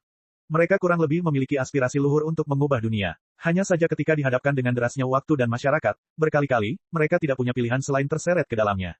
Lambat laun, mereka terbius dan jatuh, melupakan hati mereka yang tulus dan ikhlas sejak dulu. Bahkan para penggarap abadi yang paling egois pun menundukkan kepala karena malu ketika mendengar pertanyaan Liao. Melihat kembali ke masa lalu, mereka tidak dapat mengatakan bahwa mereka benar-benar telah menjalani kehidupan yang bahagia dan sederhana. Entahlah tentangmu, tapi sejauh yang aku tahu, itu tidaklah cukup. Aku tidak merasa bahagia, aku tidak merasa bersemangat, aku tidak merasa puas. Aku merasa bahwa aku jauh dari yang paling indah, yang paling intens, dan yang paling memuaskan, tapi semua hal di dunia ini tidak lagi cukup untukku. Suara Liao lebih rendah dan lebih jauh, seolah-olah dia telah melupakan semua orang dan malah berbicara dengan jiwanya sendiri. Dia bergumam pada dirinya sendiri, aku telah melihat pulsar neutron melepaskan radiasi dalam ribuan warna untuk menciptakan lukisan indah yang ratusan kali lebih glamor daripada aurora. Lukisan itu menutupiku seperti ubur-ubur yang lembut. Aku telah melihat partikel-partikel berenergi tinggi dari badai kosmik bergegas ke arahku seperti hujan pasir yang berkilauan. Aku telah melihat bakteri purba di planet-planet yang berjuang bertahan hidup dengan ulet dan mengubah gen mereka untuk mencari cara untuk menghancurkan takdir mereka. Aku telah melihat tahta klan Pangu lenyap tertiup angin ratusan ribu tahun yang lalu di tanah mistis Kunlun. Ratusan ribu tahun. Hanya beberapa ratus ribu tahun. Dalam skala alam semesta, itu hanya momen yang singkat. Tahta yang megah, dan tak terhancurkan, serta para ahli, penguasa, jenderal, dan tiran yang duduk di atas tahta, semuanya musnah. Bersama dengan pencapaian dan kejahatan besar mereka, mereka lenyap begitu saja. Tidak ada sedikit pun informasi yang tersisa. Saya melihat pemandangan yang paling luar biasa di alam semesta dan mengalami petualangan yang paling menggetarkan jiwa. Jiwa saya bahkan mengalami ratusan reinkarnasi. Namun, ketika saya kembali ke tengah keramaian, saya kecewa karena menemukan bahwa segala sesuatu di dunia fana ini tidak cukup menarik untuk memuaskan selera saya. Betapapun banyaknya hati naga dan sumsum burung phoenix yang kumakan, itu sama saja seperti mengunyah lilin. Aku minum anggur yang paling lesat. Rasa terbakarnya bahkan lebih buruk daripada radiasi kosmik yang mematikan. Aku mendengar sorak-sorai ribuan orang dan jeritan kaget musuh-musuhku. Yang kuingat adalah aku sendirian di bagian terdalam sebuah gua di planet yang sunyi. Suara tetesan air dan ocehanku sendiri. Setelah bersaing dengan planet, bintang, supernova, nebula, sabuk batu, dan badai kosmik, bahkan wanita yang paling cantik dan sangat cantik pun menjadi kusam. Mereka hanyalah kerangka merah muda. Saya tidak bisa kembali. Saat itulah saya tiba-tiba menyadari bahwa saya telah melangkah terlalu jauh dan tidak bisa kembali sama sekali. Uang benar-benar sampah bagi saya, dan rencana serta pertikaian antara raja dan penguasa hanyalah permainan anak-anak bagi anak-anak taman kanak-kanak. Saya tidak punya keinginan. Saya punya ambisi sendiri, yang ratusan kali lebih ambisius daripada kalian semua jika digabungkan. Namun, Pangu Universe yang kecil tidak cukup untuk mewujudkan ambisi saya. Ambisi saya berada di ujung multiverse. Karena itu, aku tidak mengerti. Aku benar-benar tidak mengerti kamu, bagaimana kamu bisa tenggelam dalam permainan yang membosankan seperti itu begitu lama. Kamu berada di tahap jiwa baru lahir dan tahap transformasi keilahian. Kamu adalah produk paling beruntung setelah mutasi yang tak terhitung jumlahnya dari gen paling unggul dari miliaran manusia. Kerja keras dan latihan gila-gilaanmu sepenuhnya sepadan dengan keberuntunganmu. Kamu telah berjalan sejauh ini di jalanmu sendiri. Mengapa kamu berhenti dan bahkan mundur? Mengapa kamu menyia-nyiakan bakatmu yang berharga dan bahkan hidup yang lebih berharga pada hal-hal yang membosankan ini seperti perebutan kekuasaan, perselisihan internal, uang, dan status? Hal-hal yang kau kejar, uang, status, penghormatan orang lain, dan kemakmuran keluargamu, bahkan seorang desa terpencil pun dapat melakukannya dengan beberapa trik. Orang desa ini tidak memerlukan sedikitpun energi spiritual untuk menjadi tiran di kerajaannya sendiri yang merdeka. Ia bertindak seperti seorang tiran dan membuat para pelayan dan pembantunya menganggapnya sebagai dewa. Tetapi kalian bukan orang kaya. Kalian adalah kultivator tahap jiwa baru lahir dan kultivator tahap transformasi keilahian. Kalian telah membantai badai, membombardir guntur, menyaksikan bintang-bintang bersinar dengan ganas dari jarak dekat, dan melambaikan tangan kalian di lautan bintang yang luas di debu alam semesta yang berkilauan. Bagaimana kalian bisa membuat diri kalian mati rasa dan menekan diri kalian sedemikian rupa sehingga kalian dapat meninggalkan semua pengejaran dan ambisi kalian dan menginjak-injak kepala kalian yang mulia ke dalam lumpur? Benar, kita semua berusia ratusan tahun. Berapa banyak penderitaan yang telah kita lalui? Berapa banyak waktu dan upaya yang telah kita habiskan untuk mencapai tahap jiwa baru lahir dan tahap transformasi keilahian? Tidak bisakah kita mengejar tingkat pencarian spiritual yang lebih tinggi? Tidak bisakah kita menemukan kegembiraan yang belum pernah dialami sebelumnya dan membuat keributan di tempat yang sangat dalam dan jauh? Apakah kita harus memperebutkan hal-hal yang telah diperebutkan lebih dari 108.000 kali? Apakah kita harus menjadi seperti klan Pangu, atau apakah kita hanya akan mati tertiup angin dan dilenyapkan? Suara Liao semakin keras, dan wajahnya semakin mengerikan. Dia menggertakkan giginya karena marah. Semua orang, baik kultivator maupun kultivator abadi, tercengang seolah-olah mereka tersambar petir. Ekspresi mereka agak linglung, dan mata mereka agak tidak fokus. Tidak ada yang tahu kemana pikiran kacau mereka mengarah. Memang benar, ketika berhadapan dengan planet yang sangat besar, dan terutama setelah pertempuran para raksasa, yang menegangkan dan mengancam jiwa, hati setiap orang telah dibersihkan sampai batas tertentu. Segala sesuatu di dunia memang menjadi membosankan. Saya tidak menargetkan siapapun, saya juga tidak ingin melabeli semua orang sebagai penggarap atau penggarap abadi. Liao tersenyum dan melanjutkan, dulu, aku sangat peduli dengan identitasku sebagai seorang kultivator. Namun, sekarang, aku sudah mengetahuinya. Manusia adalah manusia. Sifat manusia adalah sama, tidak perlu membedakan antara kultivator dan kultivator abadi. Alasan mengapa para prajurit federasi memiliki tekad yang lebih kuat adalah karena kami telah mengetahui sejak awal bahwa ada dunia yang lebih luas di luar federasi. Misi kami adalah berbaris menuju alam semesta. Dunia kami terbuka, dan jalan kami jelas. Itulah sebabnya kami lebih bersatu di dalam federasi. Semua ambisi dan kekuatan kami telah berubah menjadi bilah perang. Tetapi bagi para pejuang, kekaisaran lama, mereka mengira bahwa mereka telah menduduki seluruh alam semesta dan mustahil bagi mereka untuk menjelajahi atau menaklukkan dunia luar. Oleh karena itu, saat alam semesta disegel, pikiran mereka pun secara bertahap disegel. Bagaimana mereka bisa menyembunyikan rasa frustrasi dan putus asa mereka selain dengan mencaci maki rekan senegaranya? Jika orang yang sama tinggal di lingkungan federasi, ia mungkin menjadi seorang kultivator yang agresif dan bersemangat tinggi. Tetapi jika ia tinggal di lingkungan kekaisaran lama yang tertutup dan suka melukai diri sendiri, ia tidak punya pilihan selain menjadi seorang kultivator abadi yang egois dan pemalu. Jika tidak, ia tidak akan bisa hidup untuk tumbuh dewasa. Apa yang akan kita lakukan hari ini, termasuk apa yang baru saja kita lakukan, adalah menggali lubang di cangkang kegelapan tak terbatas dari alam semesta Pangu, menemukan jalan yang terang, dan menemukan arah di mana peradaban umat manusia akan melambung dalam sejuta tahun ke depan. Hanya dengan cara seperti itu kita dapat menggali jalan emas di hati kita yang secara bertahap tertutup, sehingga kita masing-masing dapat mengetahui mengapa kita hidup, apa yang kita kejar, apa yang akan kita capai, apa yang akan kita tinggalkan, dan bagaimana kita akan menjalani kehidupan yang bahagia. Saya berbicara dari lubuk hati saya. Sungguh, saya benar-benar tidak ingin bertengkar dengan Anda tentang beberapa kekuatan, warisan, dan harta karun utama dari era kuno. Itu membosankan. Itu benar-benar membosankan. Saya tidak peduli berapa banyak harta karun utama yang akan kita temukan dalam penjelajahan makam dewa. Menurut pendapatku, jika kata-kataku dapat menyentuh hati setiap rekan kultivator dan mengingatkan kalian akan hati kalian yang paling murni, jika kalian dapat memiliki beberapa tujuan dan impian tingkat tinggi, itu akan menjadi harta karun yang sesungguhnya. Jika sebagian besar rekan kultivator di sini dapat tersentuh dan membawa kembali ratusan harta karun yang demikian, peradaban kita akan memiliki harapan. Setelah berkata demikian, Li Yao menatap semua penggarap tahap jiwa baru lahir dan penggarap tahap transformasi keilahian pada gambar itu. Matanya begitu panas dan penuh harapan sehingga sebagian besar orang, termasuk Li Linghai, tidak berani menatap mereka secara langsung. Mereka semua menundukkan kepala, tetapi dada mereka mengembang tak terkendali karena darah yang mengalir deras.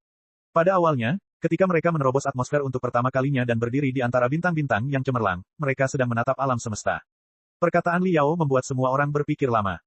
Tampaknya seluruh armada eksplorasi sedang menempa diri mereka dalam tungku alam semesta. Li Yao pun tertidur. Ia menghabiskan waktu 1 jam untuk memperbaiki sel dan ototnya yang rusak. Saat ia terbangun, setiap pori-pori tubuhnya seakan bernyanyi. Perasaan yang akrab dan hangat datang dari pelipisnya. Ding Lindang berdiri di belakangnya dan memijatnya dengan lembut. Li Yao tersenyum. Sayang, sambil memegangi pergelangan tangan Ding Lindang, dia mengerang nikmat dan memejamkan matanya, tidak ingin bangun.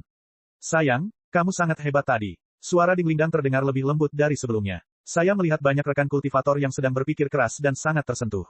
Begitukah? Tentu saja, aku sudah memikirkannya sejak lama, mencoba mencari kesempatan untuk mengatakannya, tanpa sengaja, tetapi aku belum punya kesempatan untuk melakukannya dengan sengaja. Li Yao menyeringai. Akhirnya aku berhasil menangkapmu hari ini. Itulah mengapa suamiku hebat. Ding Lindang terus memijat Li Yao. Ada satu hal yang tidak begitu ku mengerti. Bisakah kau menjelaskannya lagi padaku, suamiku? Kaulah yang berkata, setelah melalui persaingan dao besar melawan planet, bintang, supernova, nebula, sabuk batu, dan badai kosmik, bahkan wanita yang paling cantik dan sangat cantik pun menjadi membosankan dan tidak menarik.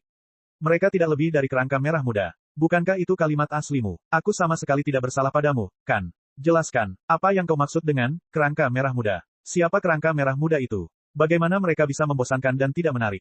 Jelaskan dirimu. Juga, bagaimana kau bersaing dengan supernova untuk dao besar? Ayo, beritahu aku. Bab 3009-13 kuno.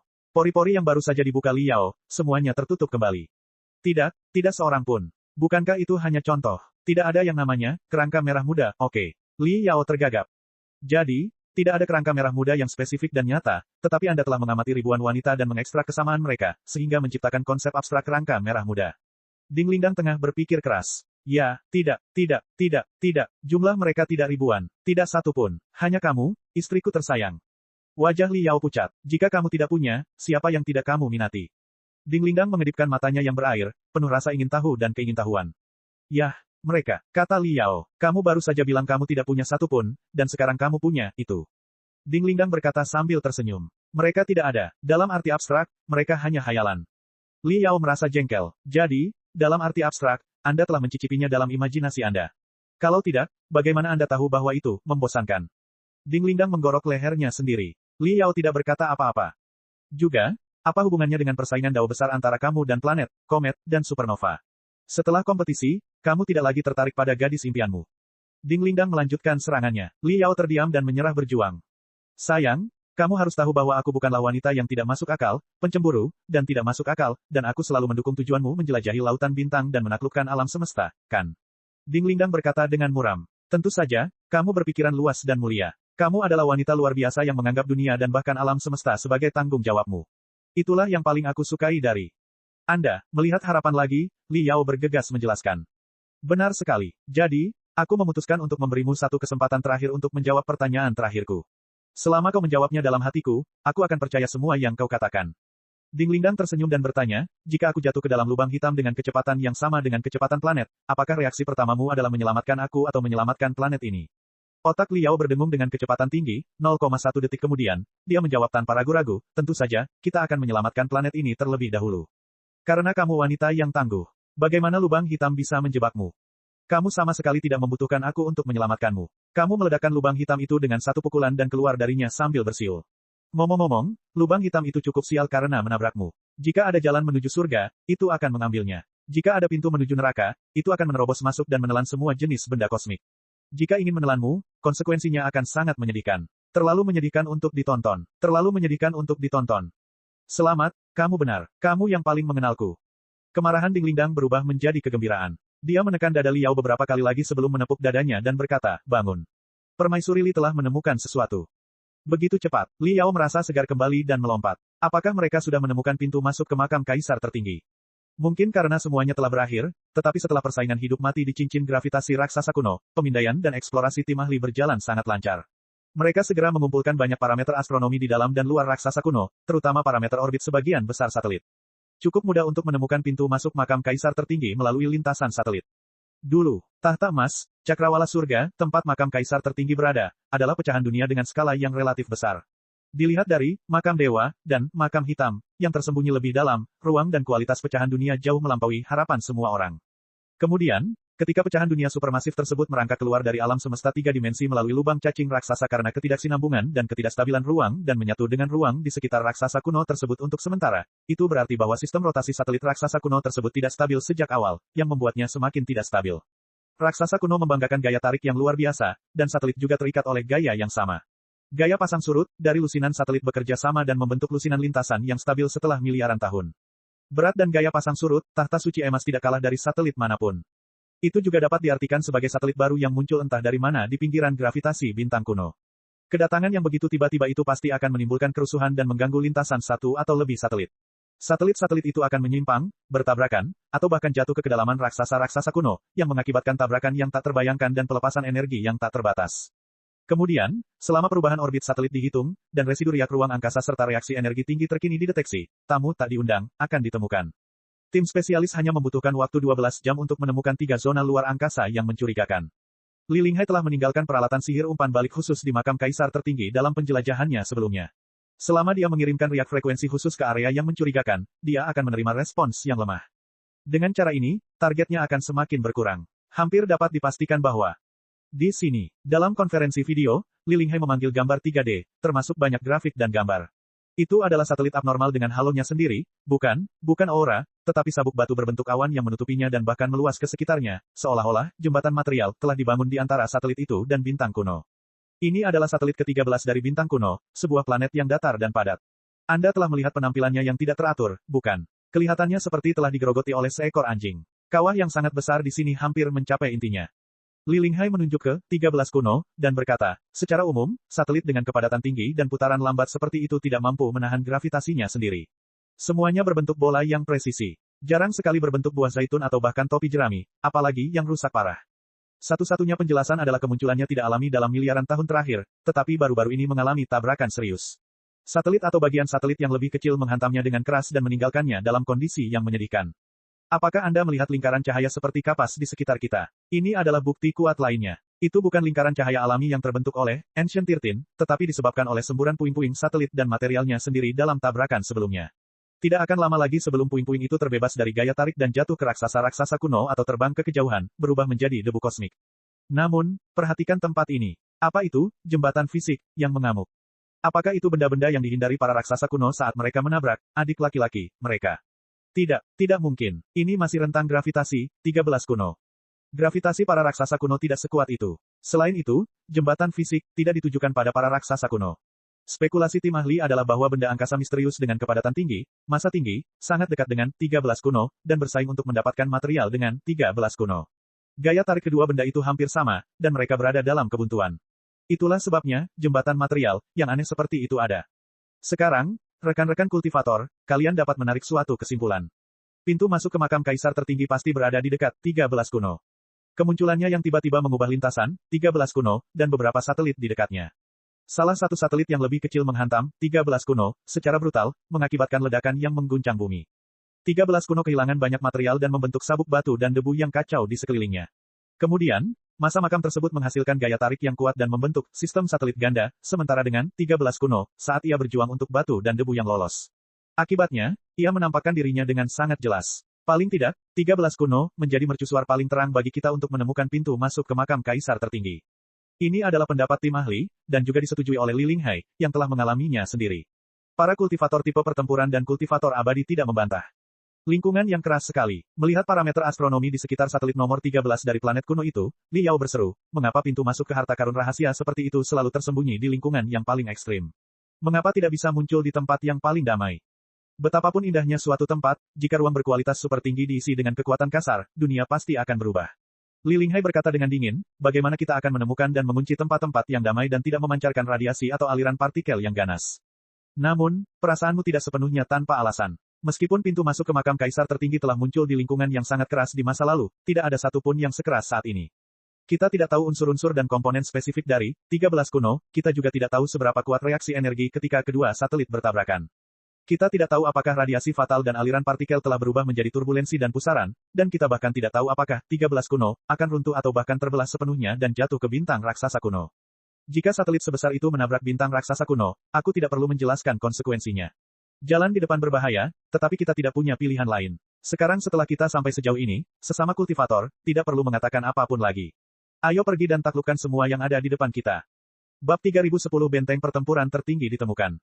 Menurut rencana operasi, seluruh tim eksplorasi dibagi menjadi dua regu, satu di depan dan satu lagi di belakang. Regu pertama akan menjelajahi zona antariksa dekat, 13 kuno. Para elit terkuat dari regu telah dikumpulkan. Tentu saja, Li Yao dan Ding Lingdang berada di barisan terdepan. Semakin dekat mereka dengan satelit nomor 13 bintang purba itu, semakin padat debu bintang di angkasa. Diameter dan massa rata-rata debu juga semakin besar. Debu-debu itu berangsur-angsur berubah dari seukuran pasir menjadi seukuran kuku jari, lalu menjadi seukuran kepalan tangan, bahkan tengkorak. Pada akhirnya, puluhan kapal antariksa dari regu pertama dikelilingi oleh meteorit raksasa yang berdiameter lebih dari 10 meter dan ratusan meter. Selain itu, meteorit-meteorit itu terbang dengan kecepatan yang sangat tinggi dan ke arah yang acak. Mereka seperti 108.000 lalat tanpa kepala. Sebuah benda angkasa tak dikenal dengan massa yang sangat besar pasti berada di dekatnya. Hanya karena gaya tarik-menarik itulah meteoroid terbang dengan tidak teratur seperti itu. Li Yao bergumam pada dirinya sendiri. Ia adalah seorang ahli dalam berlayar di lautan bintang, terutama sabuk batu. Ia telah mengalami banyak petualangan serupa di masa lalu, tetapi ia belum pernah melihat sabuk meteoroid yang begitu berbahaya. Selain meteoroid, ada juga debu tak terlihat dan gelombang spiritual yang tak terhitung jumlahnya di angkasa yang dapat mengganggu sel dan bahkan jiwa manusia. Dalam pikiran telepati Li Yao, itu seperti pusaran raksasa yang berwarna-warni dan tebal. Ledakan, ledakan, ledakan, ledakan, ledakan. Meteorit menghantam perisai spiritual pesawat antariksa dengan brutal dan hancur berkeping-keping. Api berwarna-warni itu lenyap dalam sekejap mata seperti hantu yang mengerikan. 13 kuno, pasti menyimpan banyak elemen superradiasi yang sangat mengganggu yang terlempar keluar selama tabrakan kedua satelit dan tersebar dalam ruang hampa. Para penggarap yang bersentuhan dengannya semua merasakan darah mereka mendidih, dan energi spiritual di dalam tubuh mereka berubah secara aneh. Dalam terminologi para kultivator kuno, tempat ini adalah tempat yang ganas.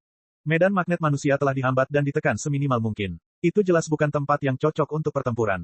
Oleh karena itu, mereka harus segera meninggalkan tempat itu dalam keadaan konsentrasi tinggi. Li Yao juga ingin segera meninggalkan sekitar 13 kuno, tapi... Bam! Sebuah meteorit yang sangat padat dan keras telah menembus perisai spiritual kapal antariksanya dan menghantam cangkang kapal antariksa itu. Menurut gambar yang ditangkap oleh kamera kristal, meteorit itu berbentuk manusia. Ada seseorang di luar. Pupil mata Li Yao mengerut hebat. Bulu-bulu di sekujur tubuhnya berdiri tegak seperti tombak. Di suatu tempat terpencil yang jarang didatangi orang, di antara derasnya meteoroid dan debu kosmik, seorang pria melayang dan menabrak pesawat antariksa mereka. Li Yao tiba-tiba melompat. Sebelum kakinya meninggalkan tanah, pakaian kristalnya telah menutupi jari-jari kakinya. Beberapa kapal antariksa lain juga menabrak atau memindai objek berbentuk manusia itu. Untuk sesaat, alarm yang memekakkan telinga bergema di seluruh armada penjelajah. Namun, objek berbentuk manusia itu tidak melakukan tindakan lebih lanjut. Setelah diterbangkan oleh pesawat antariksa, mereka hanya hanyut. Beberapa di antaranya bahkan hancur berkeping-keping oleh baju besi pelat yang diperkuat dan perisai spiritual, tetapi mereka tidak menunjukkan tanda-tanda agresi. Li Yao cukup cepat untuk menangkap benda berbentuk manusia dengan lengan buatan pada cangkang pesawat luar angkasa sebelum musuh terpesona. Dia pergi ke kapsul daur ulang disinfektan, secara langsung untuk memeriksa objek humanoid misterius itu. Kira-kira, setelah menerapkan tekanan lebih dari 10 kali lipat, disinfektan yang diatomisasi itu menyemprot dan membersihkan semua virus serta bakteri yang mungkin dibawa oleh objek humanoid misterius itu. Li Yao mendekat dengan hati-hati. Ia melepaskan pikiran telepati dan beberapa boneka jarak jauh untuk menyelidiki dan menemukan bahwa itu adalah pakaian kristal. Namun, orang di dalam pakaian kristal itu sudah mati. Karena pakaian kristal itu terbuat dari logam paduan super keras dan keramik khusus, kepadatan dan kekerasannya jauh lebih tinggi daripada meteorit biasa. Tentu saja, itu bukanlah sesuatu yang dapat dihancurkan dengan mudah oleh perisai spiritual, juga bukan sesuatu yang dapat ditembus dengan mudah oleh meteorit. Akan tetapi, sekuat apapun pakaian kristal itu, sekuat dan sedapat mungkin pakaian master itu menyerap benturan meteoroid itu, mustahil untuk menyerapnya. Kalau meteorit seberat puluhan ton itu menghantam baju kristal itu dengan dahsyat, sekalipun baju kristal itu tidak hancur, hantaman dahsyat itu tetap akan menghancurkan tulang-tulang Exo yang ada di dalamnya dan mengubah organ-organ dalamnya menjadi genangan darah. Demikian pula halnya dengan Exo. Liao membedah baju kristal Exo dengan hati-hati. Ia ambruk seperti siput yang kehilangan cangkangnya.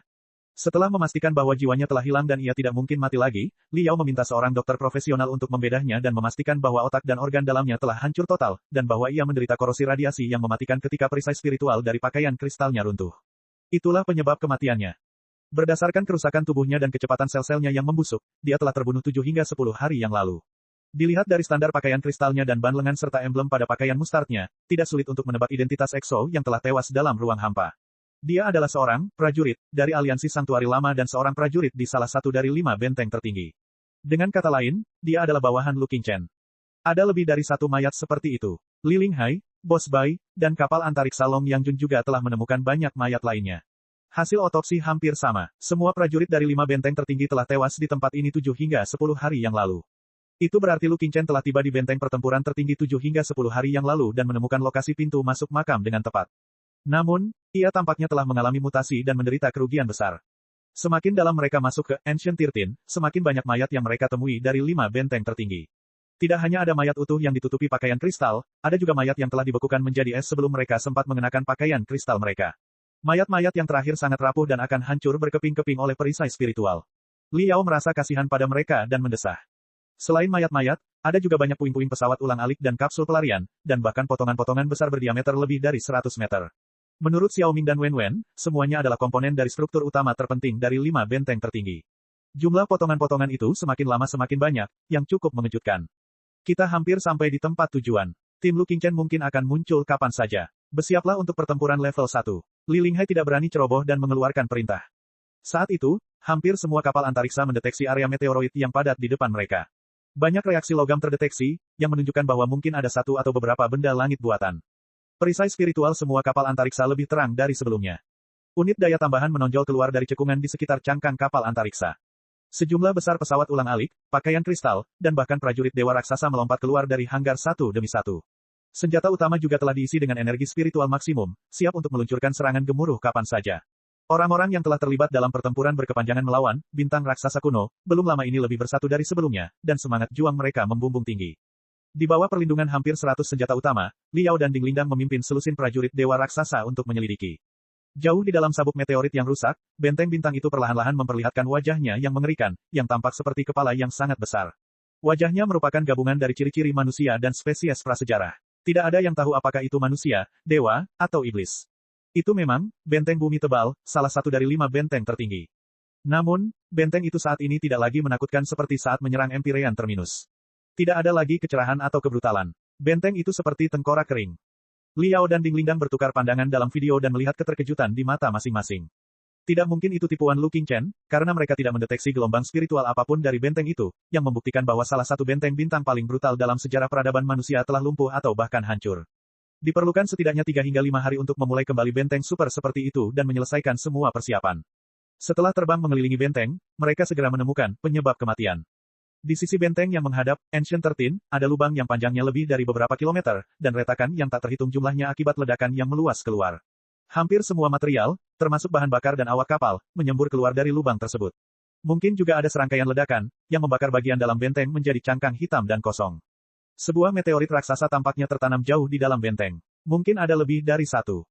Liao memperluas pikiran telepatinya dan menyelinap ke dalam benteng. Setelah mengamati sebentar, ia sampai pada kesimpulan bahwa meteorit itu pasti telah menembus perisai spiritual dan cangkang benteng dan memotong tungku mesin inti seolah-olah itu adalah tahu, memicu ledakan yang tidak dapat diperbaiki.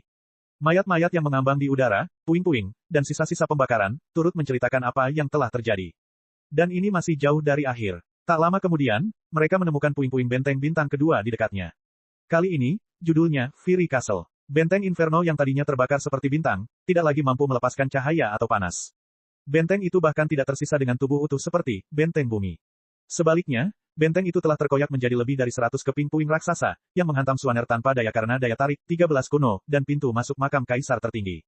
Sebagian besar awak kapal menguap saat ledakan terjadi atau terciprat ke tempat yang tidak diketahui, jatuh ke neraka tak berujung dalam bentuk balok es. Meskipun mereka adalah musuh, dua benteng tertinggi yang mewakili teknologi terbaik umat manusia telah diinjak-injak dan dihancurkan oleh kekuatan alam. Semua orang di armada eksplorasi itu terdiam. Cek cek cek cek cek cek cek cek. Rakan-rakan kultivator sekalian, sebelum retret, sila terus berkultivasi untuk jurus subscribe, like, share dan komentar agar sekte novel Sadim terus berkembang pesat.